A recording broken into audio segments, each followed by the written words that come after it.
Big boss 18 के घर के अंदर आज के एपिसोड में आप सभी दर्शकों को देखने को मिलेगा दोस्तों। पॉडकास्ट टास्क के दौरान जाने माने न्यूज एंकर सौरभ द्विवेदी पहुंचने वाले हैं बिग बॉस 18 के घर के अंदर, जहां सौरभ के सामने होंगी ईशा। ईशा पर किया 3 ऐसा चौंकाने वाला खुलासा सौरभ ने पूछा, ऐसा सवाल जिसकी वजह से पूरी तरह से शर्मसार हो गई ईशा, और ईशा का सपना पूरी तरह से टूट गया और करणवीर मेहरा की मिली दोस्तों यहां पर सबसे बड़ी जीत। अब ईशा का सपना आखिरकार क्या था? ईशा का सपना था, यहां पर वो खुली आंखों से सपना देख रही है बिग बॉस 18 के घर के अंदर कि वो करणवीर मेहरा को एलिमिनेट होता हुआ देखना चाहती है। करणवीर मेहरा को वो बाहर देखना चाहती है और वो अपना शो को विजेता बनता हुआ अपने आप को जो है वो देख रही है। लेकिन यहां पर सौरभ ने किया ऐसे ऐसे खुलासे ईशा पर, जिसकी वजह से ईशा का ये सपना जो है पूरी तरह से टूट गया।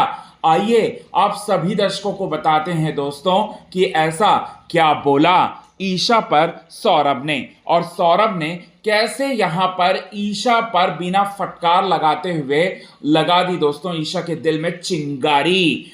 चलिए यही बात बताते हैं पूरे विस्तार से। लेकिन इससे पहले अगर अभी तक आपने हमारे YouTube channel quick TV news को आपने सब्सक्राइब नहीं किया है दोस्तों, तो सबसे पहले क्विक टीवी न्यूज को आप सब्सक्राइब कर लें। बेल आइकन के घंटे को आपने नहीं दबाया है दोस्तों, तो बेल आइकन के घंटे को आप जरूर दबा लें। बिग बॉस 18 के घर के अंदर ईशा पर सौरभ ने पूछा सबसे बड़ा सवाल कि आप को लेकर जो है जनता ये सोच रही है कि आप करणवीर मेहरा को लेकर काफी ज्यादा बायस्ड हैं। इस पर आप क्या कहना चाहती हैं? इस पर ईशा कहती हैं कि मैं अपने दोस्तों को लेकर काफी ज्यादा पॉजिटिव हूं और मैं अपने दोस्तों के लिए और दोस्ती के लिए जो है घर के बाहर भी जानी जाती हूं और घर के अंदर भी मैं जानी जाती हूं, चाहे कुछ भी हो जाए। मैं विवेंद्र सेना, अविनाश मिश्रा और बग्गा, इन तीनों को जो है सेव करूंगी ही करूंगी, और इनके लिए मैं बायस्ड हो नहीं,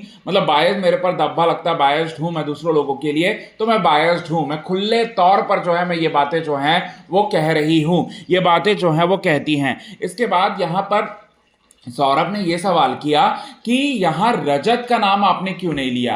आपने अपने दोस्तों की लिस्ट में यहां विवेन का नाम लिया, अविनाश का नाम लिया, बग्गा का नाम लिया, लेकिन रजत का नाम नहीं लिया, जबकि रजत दलाल जो है यहां पर आपको सबसे ज्यादा सपोर्ट करते हुए दिखे और आपको टाइम गॉड भी उन्होंने ही बनाया, लेकिन आपने उनका नाम नहीं लिया। तो यहां पर ईशा कहती हैं कि रजत जो है मुझे कई बार जो है ऐसे लगते हैं कि वो काफी ज्यादा पलटू हैं और वो पलटू होने के नाते जो है कभी भी इधर उधर जो है वो कर सकते हैं, तो इसीलिए मैं उनके ऊपर पूरी तरह से ट्रस्ट नहीं करूंगी। ये बात जो है वो बोलती हैं।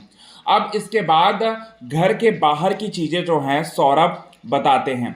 सौरभ ये बोलते हैं कि आप जिस तरह से वर्ड्स को ट्विस्ट कर कर दूसरों के सामने प्रेजेंट कर कर करणवीर मेहरा के खिलाफ आप दूसरे लोगों को करने की कोशिश कर रहे हो ना, ये जनता को जो है बिल्कुल पसंद नहीं आ रहा। जनता जो है यहां पर पूरी तरह से इस ऐसे खेल को जो है वो पसंद नहीं कर रही है, और घर के बाहर जो है आपको नागिन बुलाया जा रहा है। ये बात जो है वो कहते हैं यहां पर सौरभ द्विवेदी यहां ईशा को। तो ईशा यहां पर कुछ समय के लिए जो है वो झटका खा जाती है। वो अपने आप को जो है वो प्रूफ करते हुए दिखाई देती है कि नहीं नहीं नहीं नहीं, मैं बिल्कुल सही हूं अपने जगह और बाकी लोग जो है पूरी तरह से गलत है। ये बात जो है वो बोलते हुए दिखती हैं, और साथ ही साथ यहां पर ये कहती हैं कि मैंने कभी कोई वर्ड्स जो है वो ट्विस्ट नहीं किया। तो यहां पर एक्सपोज किया, और बाहर जो परसेप्शन है ईशा को लेकर वो सच्चाई जो है सौरभ ने बताई। अब दूसरी चीज जो है वो ये बताया कि कहीं आप करणवीर को टारगेट करने के चलते कहीं आप खुद ना टारगेट हो जाओ और कहीं आप खुद ना आउट हो जाओ। ये बात जो है सौरभ ने कहा जब ईशा को, तो ईशा को सबसे बड़ा यहां पर झटका लगा। ईशा के होश जो हैं यहां पर पूरी तरह से उड़ गए। तो ये दो चीजें हुई हैं दोस्तों। और तीसरी चीज क्या हुई है, तीसरी चीज क्या हुई है तो बताना चाहते, तीसरा खुलासा ये कहा है सौरभ ने कि आप, कई बार ऐसा लगता है कि आप अपने ग्रुप की भी नहीं, आप अपने ग्रुप की भी चुगलियां करती रहती हैं, जो दर्शकों को बिल्कुल पसंद नहीं आ रहा है। तो इन सारी की सारी वजह से ईशा का सपना जो है यहां पर टूटा, करणवीर को मिली दोस्तों बड़ी जीत।